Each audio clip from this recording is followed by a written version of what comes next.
Rotary club of Palakkad ഈസ്റ്റിന്റെ മൂന്നാമത് സൗഹൃദ football മത്സരം ആവേശകരം.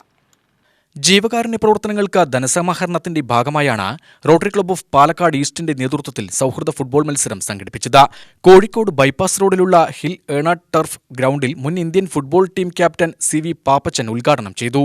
ഞാൻ കേരള കോളേജിൽ പഠിക്കുന്ന സമയത്ത് പരിചയമാണ്. അതായത് 40-41 വർഷത്തെ പരിചയമുണ്ട്. ഇന്നും സാറായിട്ടുള്ള പരിചയം ഇന്നും അതേപോലെ തന്നെ ഒരു പൊട്ടും വരാതെ ഞാൻ കാത്തു സൂക്ഷിക്കുന്ന ഒരു വ്യക്തിയാണ്. അതുപോലെ തന്നെ നമ്മുടെ ഡോക്ടർ രാജശേഖരേട്ടൻ, കാര്യം ഞാൻ സാറെന്ന് വിളിച്ചപ്പോൾ പറഞ്ഞു സാറെന്ന് വിളിക്കേണ്ട ഡോക്ടറെന്ന് വിളിച്ചാൽ മതി എന്ന് പറഞ്ഞു. തീർച്ചയായിട്ടും സീനിയർ കളിക്കാരനാണ്. ഇപ്പോൾ ഇവിടെയുള്ള എനിക്ക് തോന്നുന്ന ഒരു കളിക്കാരൻ എന്ന നിലയിൽ ഏറ്റവും സീനിയർ ആയിട്ടുള്ള ഒരു താരമാണ് ഡോക്ടർ രാജശേഖരേട്ടൻ.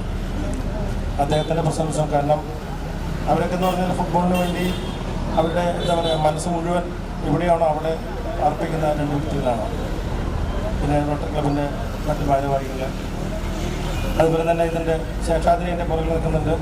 ശേഷാദ്രി ഞാനും ഇതുപോലെ കേരള കോളേജിൽ ഒരു 40-41 വർഷത്തെ പരിചയമുള്ള ഒരു വ്യക്തിയാണ്. ഇന്നും ഞങ്ങൾ ശേഷാദ്രി ഞാൻ ഫുട്ബോളിലേക്ക് മാറി, ശേഷാദ്രി ബാസ്കറ്റ്ബോളായി വേറെ മേഖലയിലേക്ക് പോയി. പിന്നീട് ഇപ്പോൾ ഞങ്ങൾ വീണ്ടും നല്ല സുഹൃത്തുക്കളായിട്ടാണ്.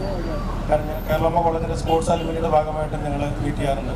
കേരള വർമ്മ കോളേജ് മുൻ ഫിസിക്കൽ എഡ്യൂക്കേഷൻ ഡയറക്ടർ രാധാകൃഷ്ണൻ, മുൻ Kerala Santosh trophy captain doctor Rajagopal എന്നിവർ വിശിഷ്ടാതിഥികളായി പങ്കെടുത്തു. Rotary club president doctor Sharath Menon, secretary Gopalan Sukumaran, programme chairman KS Sudheer, TK Seshadri, മറ്റ് ക്ലബ്ബ് ഭാരവാഹികൾ എന്നിവർ സന്നിഹിതരായി. 12 ടീമുകളാണ് മത്സരത്തിൽ പങ്കെടുത്തത്.